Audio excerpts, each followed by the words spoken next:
Salam jumpa, selamat sore. Senang sekali rasanya saya Mira Seva Dautri dalam program acara Ngobrol Inspiratif dengan topik pengusaha muda mengelola bisnis online.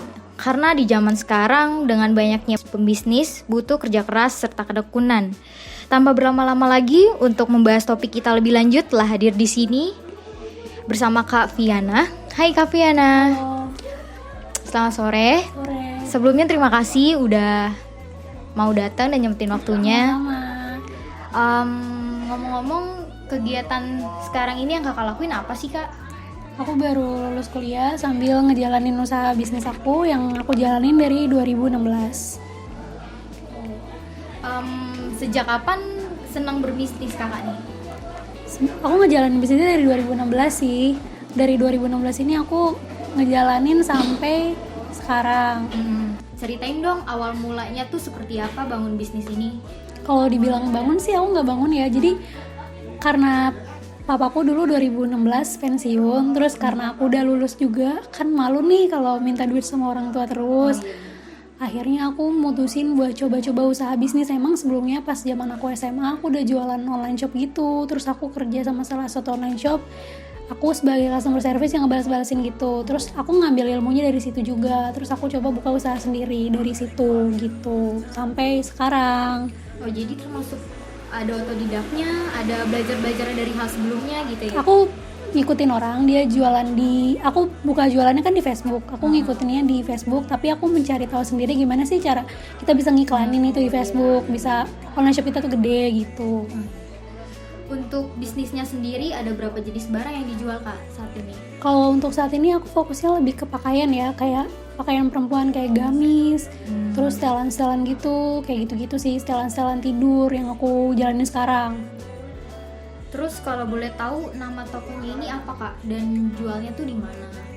Aku jual di Facebook, Facebook Ads yang biasa ngiklan-ngiklanin itu. Kalau kamu suka ngeliat Facebook nih, di Facebook tuh kayak ada iklan shampoo atau apa, aku salah satunya yang kayak suka ngiklan-ngiklanin kayak gitu. Kalau untuk nama tokonya sendiri, aku nama tokonya Fetrizu. Kan nama toko kakak nih Fetrizu ya kak? Dan itu ada arti tersendiri nggak sih kak dari nama toko itu? Sebenarnya Fetrizu itu singkatan adik aku, nama adik aku yang udah meninggal pas umur 2 tahun, namanya Febrianti Tri Zulaiha, jadi Fetrizu gitu, makanya aku nama itu gitu. Oh jadi dinamain ini biar berkah aja gitu iya, ya? Menurut aku tuh kalau nama aku sendiri kayaknya kurang menarik rezeki. Menurut aku gitu, jadi aku pakai nama adik aku aja yang ibaratnya belum ada dosa. Jadi aku namain nama yang Fetriza aja, yang masih suci gitu nama adik aku. Makanya bertahan dari 2016 sampai sekarang gitu. Alhamdulillah banget. Namanya ajaib. Kan berarti kakak bingung nih awal mula belajar ngeiklanin barangnya ini tuh. Bagaimana sih kak cara? Sebenarnya dulu kan kalau di Facebook tuh belum rame banget ya. Facebook Ads itu masih pakai bahasa Inggris. Dulu tuh mama aku tuh ngelesin aku bahasa Inggris. Jadi aku otodidak belajar itu pakai yang ilmu yang dulu aku dapat pas aku SD, pas aku les. Jadi lama-lama oh ternyata Facebook Ads gini ya. 2016 tuh jarang banget orang pada iklan di Facebook top online shopnya sendiri. Untuk targetnya ini siapa aja kak? Targetnya aku tuh kalau ngiklanin itu targetnya dari 18 tahun sampai 42 tahun. Rata-rata kayak pada ibu-ibu beliin buat anaknya atau buat diri dia sendiri gitu. Kan aku juga pakaian ibu-ibu, sebaya kita, baju-baju tidur gitu. Kan pasti ngemulai bisnis tuh awal ada modalnya ya kak ya? Nah awal modalnya ini dari mana? Dan boleh tahu gak sih berapa? Dulu tuh aku sebelum ke setelan kayak sekarang atau baju-baju, aku bisnisnya hijab. Aku hijab gitu, walaupun aku nggak hijab ya, aku bisnisnya hijab gitu. Dan itu dia kita kerja sama dia bagian barang, aku bagian Facebooknya sendiri, bagian iklannya. Jadi aku kayak bagian modal untuk iklannya dulu, ntar aku putar dari keuntungan aku yang aku beli di supplier aku gitu. Namanya mau mulai pasti kita dapat income kan. Dari awal mulai kakak bisnis ini kan dari 2016 nih, pasti banyak batik-kalikunya mengenai bisnis kan, naik turun, kadang pasti. stabil, kadang turun ya.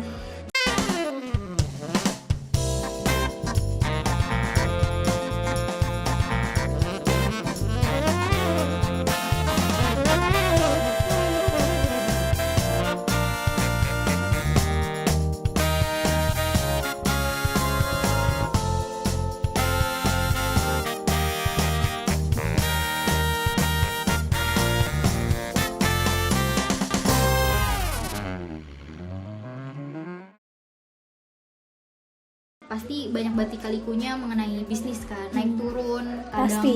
stabil, kadang turun ya. ya. Terus income terbesar nih dalam penjualan ini di tahun berapa Kak?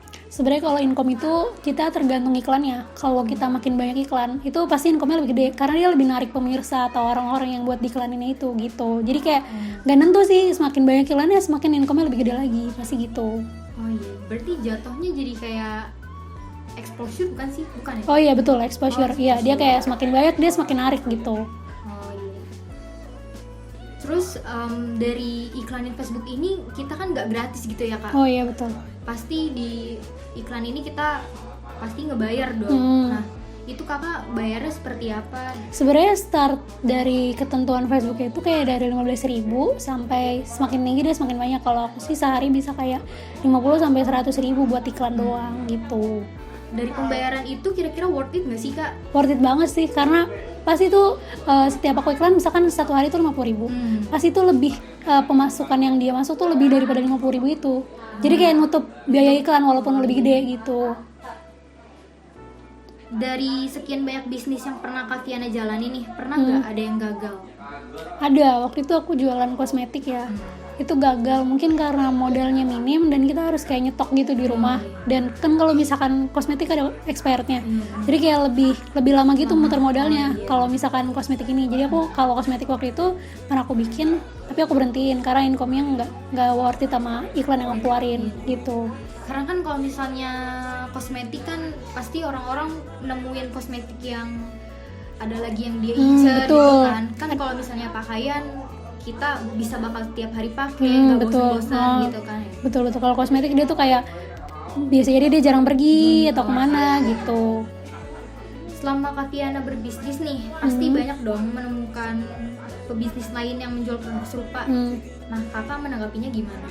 Ya kita percaya sih rezeki kan nggak akan ketuker ya. Kalau kita ngisiin setiap rezeki kita buat orang tua pasti dia bakal ngalir terus, nggak harus kira-kira dia sama kayak kita bakal kurang gak ya rezekinya. Enggak sih, aku percaya aja sama sistem kita ngasih orang tua pasti dapetnya lebih gitu. Karena yang namanya kita ke orang tua pasti ada aja kebuka pintu-pintu rezeki lain gitu ya. Betul.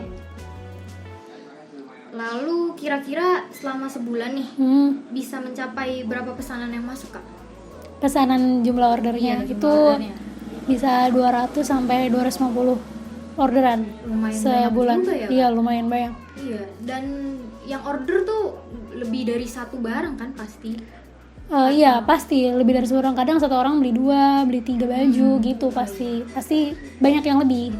Tapi ada nggak sih Kak yang jadi reseller gitu di Kakak? Iya pasti ada, terus aku pasti ngasih harga yang lebih rendah daripada harga jual buat dia untung juga gitu.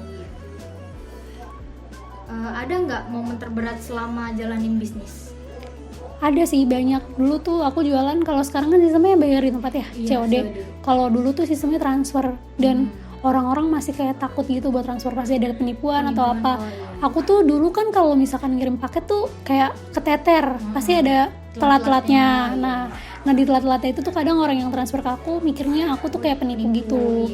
Terus yang paling sakitnya gitu, kadang tuh kita lagi jualan tiba-tiba akun ATM kita tuh blokir. Itu pernah karena ibaratnya menurut dia ini 3 hari nggak kirim-kirim, menipu, terus dia ngelaporin aku rekening kita ke bank. Pasti ada aja kayak gitu, padahal mah kita nyelesain juga itu ke bank, ke customernya itu karena keterlambatan. Kita juga ada konfirmasi ke dia, tapi ada aja customer yang nggak mau nerima alasan katanya kita apalah gitu. Padahal itu sih kan nggak semata-mata langsung bisa langsung dikirim. Iya, hilang, kakaknya hilang. Enggak. Pasti kan ada kabar juga ya. Udah kasih tahu, pasti ada aja sih customer yang kayak gitu, yang susah. Kadang kan orang gampang nyerah nih Kak pas awal-awal membangun bisnis. Alasannya karena kok produknya nggak laku dan akhirnya stop berbisnis. Gimana sih Kak cara konsisten gitu membangun bisnis Kakak sampai sekarang? Sebenarnya dulu kan aku ngejual karena bapakku pensiun. Aku komitmennya karena ya itu, aku lebih kebutuh duit itu yang usaha terus aku harus dapat duit nih gitu. Udah gitu kan dulu masih bingung mau kerja apa kan, namanya juga baru lulus SMA banget, tapi papa udah turun jadi lebih ke usaha karena butuh duit sih. Jadi bakal terus nggak tahu ada jalan dari situ gitu. Dari sebulan ini boleh tahu nggak Kak omset yang didapat?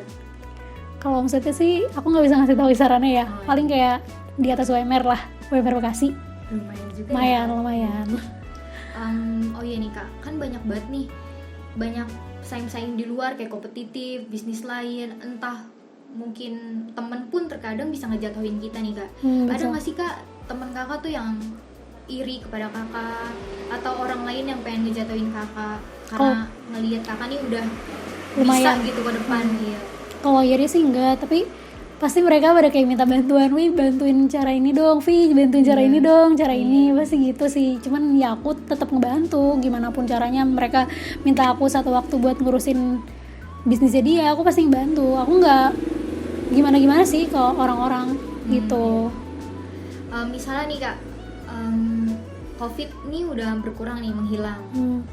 Dan Kakak ada niatan nggak sih buat buka toko di toko offline gitu misalnya? Kalau toko offline aku belum pede sih. Aku tuh kayaknya ngerasa tangan aku lebih dingin di online daripada di offline. Karena aku tahu kalau offline tuh resikonya gede. Kayak kita buka toko, cari tempat dan bayar bulanannya, itu menurut aku kayak akunya belum bisa siap ke situ gitu. Nyari-nyari kerja juga.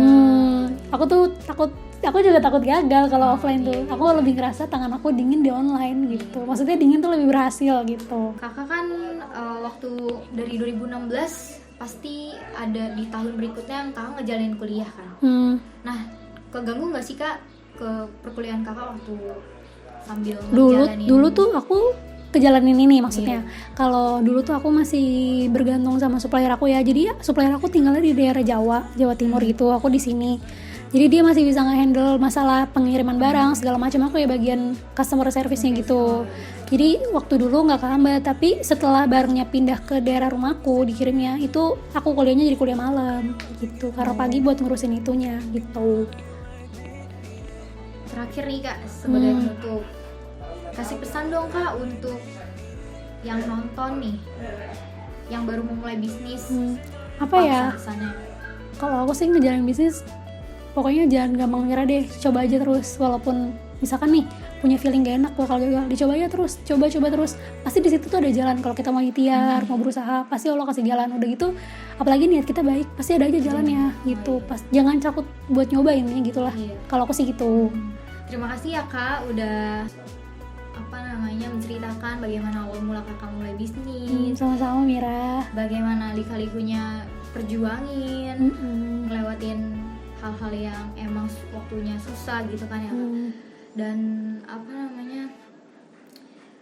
terima kasih lagi pokoknya. Iya, sama-sama pokoknya. Aku mah cuma bisa gini doang, ngasih tau doang. Semoga yang nonton bisa mengambil pelajaran dan bisa yang mau mulai bisnis bisa biar jadi lebih semangat. Iya, lebih semangat. Ada motivasi dari Kak Tiana ini. Kurang lebihnya mohon maaf. Assalamualaikum warahmatullahi wabarakatuh. Waalaikumsalam warahmatullahi wabarakatuh. Dadah.